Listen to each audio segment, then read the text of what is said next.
Hola, ¿cómo están ustedes? Estamos en una nueva edición del programa Salud y Educación, un programa de género educativo que aborda temas relacionados con el cuidado de la salud. Y hoy tengo el placer y el honor que me acompañe la doctora Florencia Brugerser. ¿Cómo está, Florencia? Bienvenida. Bueno, muchas gracias. Muy bien, Olga, gracias. Bueno, gracias por la invitación. Ya hemos hecho otros programas también. La doctora es médica especialista en infectología y también es directora de la nueva clínica Chacabuco, y el tema que trae hoy para desarrollar tiene que ver con la nueva ley de vacunas. ¿Sí? Exactamente. Bueno, ¿podés explicarnos qué significa esto? Sí, esto es algo que se venía trabajando hace mucho tiempo. Nosotros teníamos una ley de vacunas que era, tenía muchos años, era del año 83, y entonces se había presentado un proyecto de ley hace unos años que fue un poco llevado adelante por un diputado tucumano, ¿sí? El doctor Pablo Sheldin, y ya pasó por todas las instancias, y en enero de este año se aprobó así ese proyecto de ley. Esta ley lo que nos da es una oportunidad, es como una actualización sobre un montón de temas que tienen que ver con la vacuna, que la realidad nosotros tenemos un calendario a nivel nacional que es el más completo, es uno de los más completos de todos los países. Y la realidad es que nos debíamos tener una ley que fomente, que apoye, y lo que hace un poco esta ley es poner en claro algunas cosas que nosotros veníamos trabajando, como que obviamente que las vacunas son gratuitas y obligatorias. Gratuitas y obligatorias, exactamente, eso es para todos los habitantes del territorio. ¿Sí? Además, lo que hace es pone en este caso a la Secretaría de Salud como el organismo encargado de proveer el insumo, todos los insumos que tienen que ver con el acto de vacunación, o sea, las vacunas, los descartables, y distribuirlos en las 24 jurisdicciones.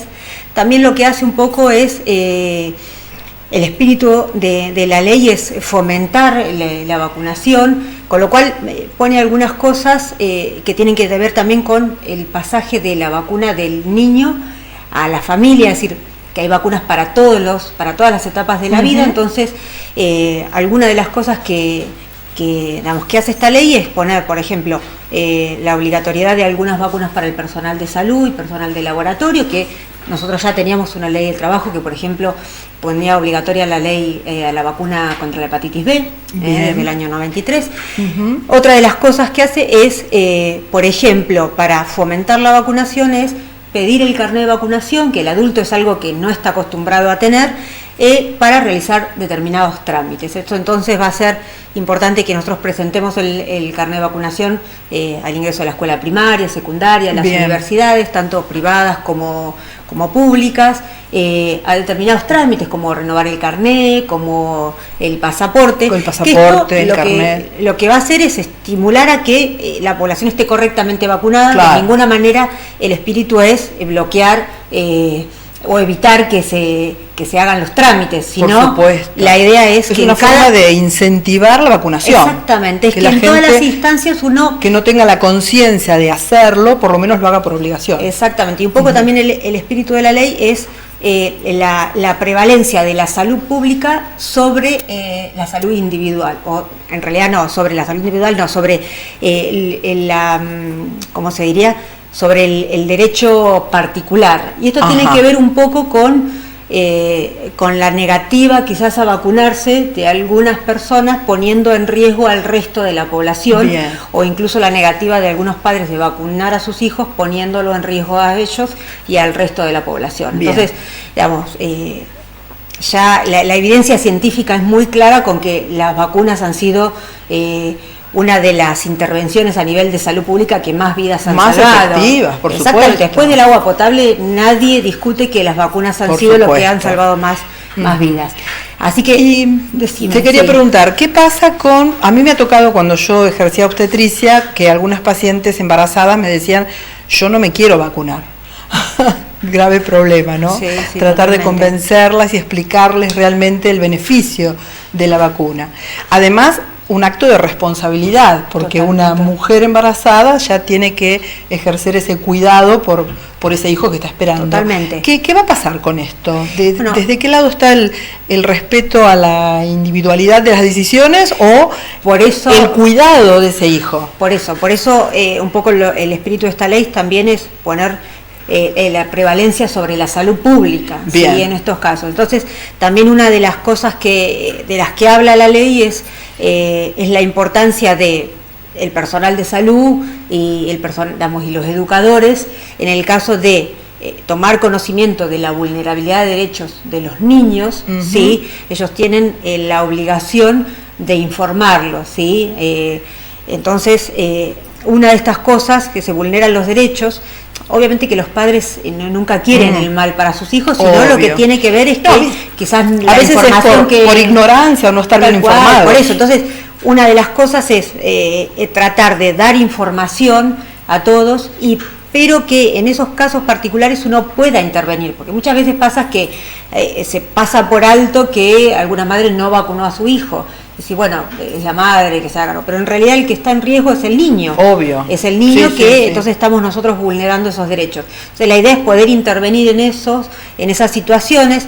La ley de vacuna tiene muchos puntos que lo que hacen es tratar de favorecer a la vacunación, tratar de que es como una herramienta que nos están dando y una oportunidad como para, en este momento en donde en algunos países y en algunas regiones como Europa están con estas movidas antivacunas que han hecho que se reflotaran muchísimas enfermedades, una de ellas el sarampión. Este año Europa va con un récord que no venía pasando hace muchos años de cantidad de casos de sarampión. Con casos de fallecidos, que esto tiene que ver un poco con la baja de las coberturas, la gente no se vacuna y empezamos a tener... Y está más expuesta. Exactamente, entonces esto nos pone en riesgo. Entonces el espíritu de la ley es tratar de usarla como una herramienta para ayudar a que la gente acceda a las vacunas. Otra de las cosas que es importante, porque bueno, obviamente que antes había una ley, pero que había muchos puntos que no tocaba. Otra de las cosas es que se va a ver, la idea es que haya como después el personal de salud que falsifique certificados de vacunas, que muchas veces tiene que ver con que se los piden en el colegio y como los padres no lo vacunan, para la asignación y no tienen las vacunas. El amiguismo, la cuestión de amiguismo, por favor.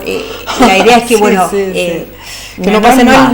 La idea no es de policía, pero bueno, sí saber que si uno hace algo que... Exactamente. Bien. Y después también otras cosas que obviamente son beneficios, o sea, a partir de este año fue la primera vez que se festejó el Día Nacional del Vacunador, ¿sí? Que fue el día 26 de agosto, que se hizo en base al día del nacimiento de Albert Sabin, ¿sí? Por la vacunación. Qué bueno. Entonces, esto es para también...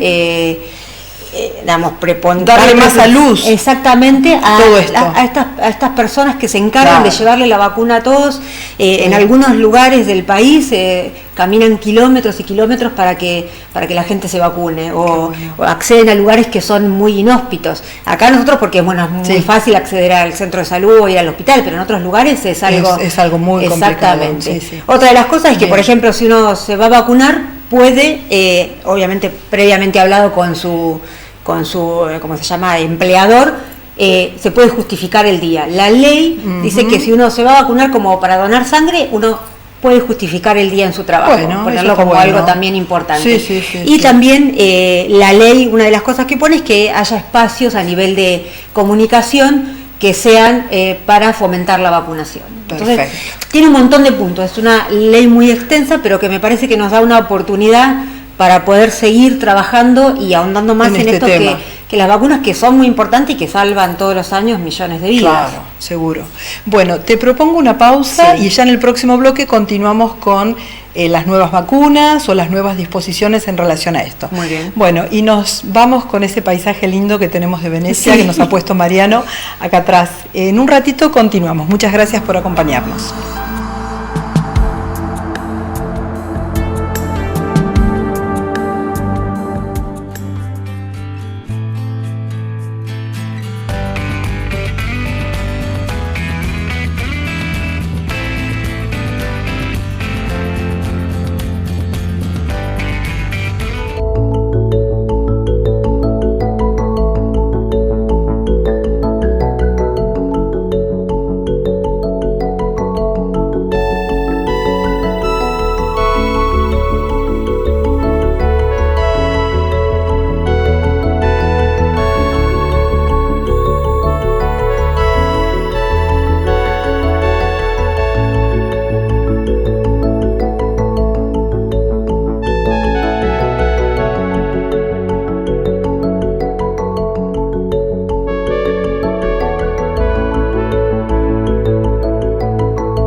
Continuamos en este segundo bloque. Hoy me acompaña la doctora Florencia Brugerser, que es médica especialista en infectología y se está refiriendo a la nueva ley de vacunas.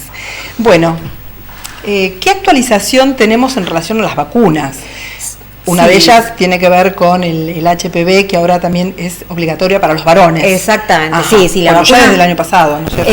Desde el 2017. Desde el 2017, claro. 2017. Sí, pero bueno, es una de las últimas vacunas que ha aparecido. En realidad, desde el 2011 está en las nenas, bien, a los 11 años. Bien. Este se inició con el objetivo primario, obviamente, de la prevención del cáncer de cuello cervicouterino y secundariamente del resto de las enfermedades que puede producir el VPH. Bien. Hubo algunos cambios en todo ese camino. En realidad, empezó con la vacuna bivalente, que es la que tiene las dos cepas, o sea, los dos genotipos que previenen solamente los oncogénicos de alto grado. Exactamente. 16, 18. Y a partir hubo un cambio y ahora se cambió a la vacuna cuadrivalente, que también tiene dos genotipos más, que lo que tienen es que cubren también las cepas que producen verrugas genitales. Claro, los condilomas. Y así que a partir de este momento está la cuadrivalente, que previene tanto para los genotipos oncogénicos y el productores de verrugas. Perfecto. Y en realidad también inicialmente se empezó con un esquema que eran 3 dosis, ¿sí? Porque era la evidencia que era, que la necesidad para tener una buena inmunidad era de 3 dosis. Claro. Como obviamente que es una vacuna que se fue conociendo y los estudios ahora han avanzado mucho, los nuevos estudios dan la evidencia científica que con 2 dosis es suficiente, entonces ahora estamos en un esquema que es de 2 dosis, 0 y 6 meses. Y a partir del 2017 lo que se hizo fue incluir a los varones en esta estrategia de vacunación, un poco también porque las coberturas en las niñas no eran lo suficientemente altas, que es algo hay que tener que seguir trabajando, porque hay que tener en cuenta que esta es una vacuna muy importante porque previene un cáncer, ¿sí? A ver, si una mujer no tiene HPV, no va a tener cáncer de cuello. Claro. O sea, es una condición que sí o sí tiene que tener para poder desarrollar el cáncer. Exactamente, para poder desarrollar el cáncer. Entonces, es importante. Y la idea de agregar a los hombres es para disminuir la carga de circulación del virus. Y además, secundariamente, obviamente, también para protegerlos a ellos, porque sabemos que el VPH también produce cáncer de pene, cáncer de anal, cáncer de garganta, orofaringe, exactamente. Entonces, un poco la estrategia es esa. Así que están ahora todas, tanto mujeres como varones, a los 11 años, pueden tienen incluida la vacuna en el calendario con 2 dosis. Así que eso es importante. Y lo más importante es que la gente tome conciencia de que es una vacuna que previene un cáncer. Previene un cáncer. Exactamente. Sí. Otra de las vacunas que en realidad por la época que es importante, remarcar, que si bien ya la conocemos hace mucho tiempo, es la vacuna antigripal. La vacuna antigripal. Y la importancia de colocársela todos los años, ¿verdad? Totalmente, porque las cepas se renuevan. Exactamente, van cambiando. O sea, todos los años nosotros esperamos el informe de la Organización Mundial de la Salud que nos da la receta de qué cepas tienen que estar incluidas en la vacuna y ahí obviamente los laboratorios la elaboran con esa receta. Nosotros hay una receta para el hemisferio norte y una para el hemisferio sur. Nosotros nos estamos vacunando con esa. A partir de este año también hay otra novedad que apareció la vacuna tetravalente. Nosotros tenemos la trivalente, que es la que tiene 3 cepas. Una influenza A, que es el pandémico, el H1N1 o la gripe A. El otro, el H3N2, que es el estacional, y una influenza B. Ahora en la tetravalente lo que agrega es el otro influenza B, que son los dos que circulan en mayor medida. Habitualmente el influenza B siempre es el que tiene menos cantidad de casos y el que circula menos. A veces puede pasar que, como es una receta que uno espera que pase eso, a veces no pasa lo que se espera. Entonces quizás a veces la vacuna no cubre tan bien a las cepas que circulan. Entonces la idea de la tetravalente es que tenga las 2 cepas que puedan circular y que esté cubierto para las 2. O sea que amplía un poquito más la cobertura digamos, de los virus que circulan, ¿sí? Bien. Nosotros la que tenemos en calendario es la trivalente, ¿sí? La trivalente. Exactamente. Bien. Pero es importante saberlo, a nivel privado la tetravalente ya está en el mercado. Ya está en el mercado. Exactamente. Bien. Y después, fuera de cámara, estamos hablando también sobre la vacuna del herpes zóster, que no está en el calendario, pero también es recomendable que las personas mayores de 50, 55 años, ¿dijiste? 50 años, sí. Está mayores de 50 años se la den. Exactamente, esta es una vacuna que también es bastante nueva, incluso ahora está por salir una segunda vacuna, ¿sí? Contra el herpes zóster. ¿Es única dosis? Sí, es única dosis. Probablemente la nueva que salga sean 2 dosis. Bien. Pero esta que hay es única dosis. Esta es una vacuna que en realidad es después de los 50 años porque es en el momento en el que el sistema inmunológico empieza a envejecer, lo que se llama inmunosenescencia. Entonces ahí, si no tuvo varicela en algún momento de su vida, el virus de la varicela, que es el virus varicela zoster, se reactiva en forma de herpes zóster, que es lo que la gente llama la culebrilla, que a veces aparece en el tórax, en la cara, en las piernas, en distintos lugares, y que después de los 50 años el riesgo que tiene es que quede una neuralgia posherpética, que es un dolor crónico bastante difícil de tratar y bastante invalidante. Entonces, lo que hace esta vacuna, por un lado, es disminuye la posibilidad de que aparezca el herpes zóster, ¿sí? Y por otro lado es que si aparece, disminuye en un porcentaje muy importante el riesgo de que te quede la neuralgia posherpética. Exactamente. Perfecto. Entonces, la recomendación en realidad es en mayores de 50 años. Perfecto. ¿Sí? Incluso hay algunas recomendaciones todavía que dan algunas sociedades que se dan a nivel de sociedades científicas en pacientes que tienen algún determinado alteración de su sistema inmunológico, que son huéspedes inmunosuprimidos. También, si uno sabe que va a tomar alguna medicación que le va a bajar las defensas, o si va a tener algún tratamiento que le baje las defensas posteriormente, hacerlo precozmente, vacunarse con esta vacuna. Claro. Esta vacuna no se puede dar en pacientes que tengan algún grado de inmunocompromiso, porque es una vacuna que tiene virus vivo y atenuado, ¿sí? Eso es importante también. Sí. Bien. Bueno, vamos a una pausa, ¿te parece bien? Sí, y ya terminamos en el próximo bloque. Gracias por acompañarnos.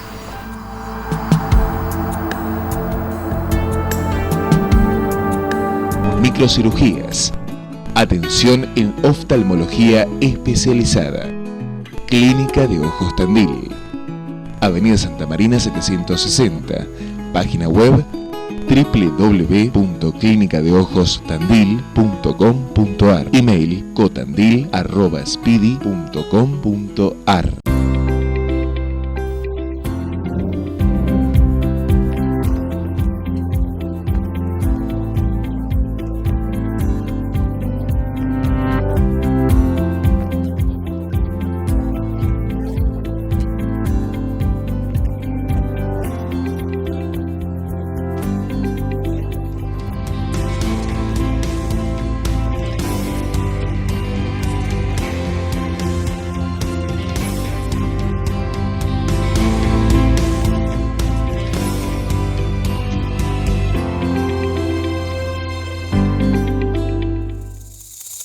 Instituto de Diagnóstico por Imágenes. Trabajando con tecnología de avanzada y actualización permanente, junto a un equipo médico y humano con profesionalismo y calidez.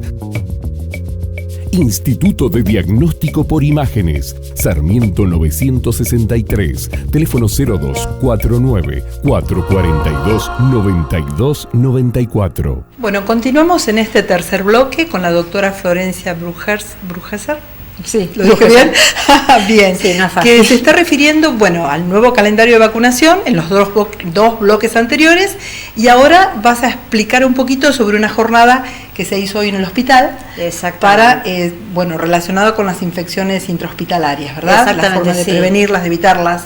Sí, desde el servicio de infectología del Hospital Municipal Ramón Santa Marina se realizó una jornada de infecciones hospitalarias, que un poco el objetivo era, obviamente para todo el personal de salud, en realidad dirigido a distintos actores de la salud, enfermeros, bioquímicos, laboratorios, toda la gente que trabaja en el hospital. Bien. Y se habló un poco de lo que tiene que ver con digamos, prevención de infecciones hospitalarias o intrahospitalarias, por ejemplo, la importancia del lavado de manos, higiene hospitalaria, ¿sí? Los procesos de esterilización, en el caso de cirugías o reutilización de materiales que se utilizan diariamente o en quirófano o en las terapias o en cualquiera de las salas, y después también lo que tiene que ver con accidentes punzocortantes, el manejo de biológicos, o sea, de muestras de sangre, muestras de pacientes, ¿sí? Para evitar accidentes. Bien. Y también lo que tiene que ver con residuos hospitalarios, ¿sí? Para el manejo de, por ejemplo, los descartables, o sea, las agujas, las que tengan material que pueda ser potencialmente contaminante, ¿sí? Cómo se tiene que manejar el descarte, por un lado, de las agujas, de las cosas que son probablemente que tengan riesgo de infección a otros, y cuáles no, claro, ¿sí? para evitar la transmisión. Exactamente. Y después otras cosas como el tema de aislamientos en pacientes que, por ejemplo, se internan con alguna enfermedad que puede ser potencialmente diseminada, como tuberculosis, que se contagia por vía respiratoria. Entonces esos pacientes tienen que estar en una habitación individual, que las personas, tanto el personal como los familiares, tienen que utilizar barbijos, ¿sí? Barbijos especiales para evitar el contagio. Después otras enfermedades como también influenza, gripe, que también los primeros, hasta que empieza con el tratamiento, el paciente, puede generar, y contagio, otros casos. Hasta que se haga el diagnóstico, porque a veces, como las enfermedades van cursando procesos en distintos estadios, por eso también, dependiendo en qué momento se haga el diagnóstico. Tal cual, por eso en ese momento también hay algo que se llaman medidas estándares de bioseguridad, ¿sí? Uno tiene que tomar a todos los pacientes como potencialmente contagiosos. Eso significa que si yo voy a hacer una maniobra que voy a tomar contacto con fluidos, debo usar guantes. ¿Sí? Sin duda. Si voy a estar en contacto con secreciones respiratorias, debería usar un barbijo. Claro. Y si vamos a hacer algún procedimiento, guantes, camisolín y determinadas cosas. ¿Sí? O sea, no... El cambio de botas también en las zonas de exactamente, quirófano, en esos lugares. Entonces, estas situaciones, o sea, estas medidas son importantes para evitar que el paciente ingrese al hospital o a algún centro de salud con una infección y se lleve a otra, ¿sí? Por eso es importante que la medida que más disminuye las infecciones es el lavado de manos, y es lo que más nos cuesta hacer. Sí, es lo que más en los lugares donde tienen el mejor. Siempre con un jabón, ¿verdad? Para recomendar también a las personas antes de comer. Exactamente. Lavado de manos con un jabón. Con un jabón. Después, si yo estoy, por ejemplo, en el ambiente de salud, entre paciente y paciente, yo puedo usar el alcohol en gel. Claro. Sí, pero cuando las manos están visiblemente sucias, hay que lavarlas. Exactamente. No y que me ponga guantes no invalida que me lave las manos. Claro. Sí, que el lavado de manos es muy importante, previene, incluso en las casas, previene infecciones respiratorias, diarreas, previene, es la estrategia que más previene enfermedades, es la que más nos cuesta y es la más barata, además. La mano hace todo, la mano va a todas exactamente, la mano, no nos vemos un paciente, tocamos acá, vamos a otro lado y entonces eso es importante. Otra de las medidas, más allá de, obviamente lo de bioseguridad, los manejos de los aislamientos de los pacientes, la higiene hospitalaria, después está también, hablando de vacunación, la vacunación en el personal de salud. También. El personal de salud, tanto para protegerse a ellos como para proteger al entorno y no transmitirle enfermedades a los pacientes, tenemos que estar vacunados. Vacuna de la gripe, vacuna de hepatitis B, ¿sí? Y después el resto de las vacunas que son en el calendario para todos, ¿sí? Y además también si el personal de salud tiene alguna enfermedad que hace que tenga que tener otra vacuna en particular, también. Y además también tiene que ver si el personal de salud, por ejemplo, trabaja con niños muy chiquitos. Entonces ahí tenemos otras vacunas que también son importantes. Bien. Bueno, me encantó esta charla porque he aprendido un montón también. Un poquito de todo, Un poquito de todo, bueno, te agradezco muchísimo. No, a vos, Olga, ya sabés por la que invitación. tenés este espacio para venir a transmitir conocimientos y ayudar en la información, ¿no? Sí, no, eso es importante. Lo más sí, importante. Me parece que eso es lo más importante. La población esté informada. Por ejemplo, esto que decíamos de la higiene hospitalaria y todo eso, también el paciente también tiene que decirle, bueno, doctor, se lavó las manos. Es importante. Claro que sí. Bueno, y muchísimas gracias a todos ustedes por acompañarme semanalmente. También agradezco a los auspiciantes de mi programa, que gracias a ellos puedo realizar este programa. También a Mariano Duro de MAD Multimedios, que me permite filmar en su espacio. A María Isol de María Peinados, a Amalia González, mi maquilladora, y los despido hasta la próxima semana. Muchas gracias por acompañarme.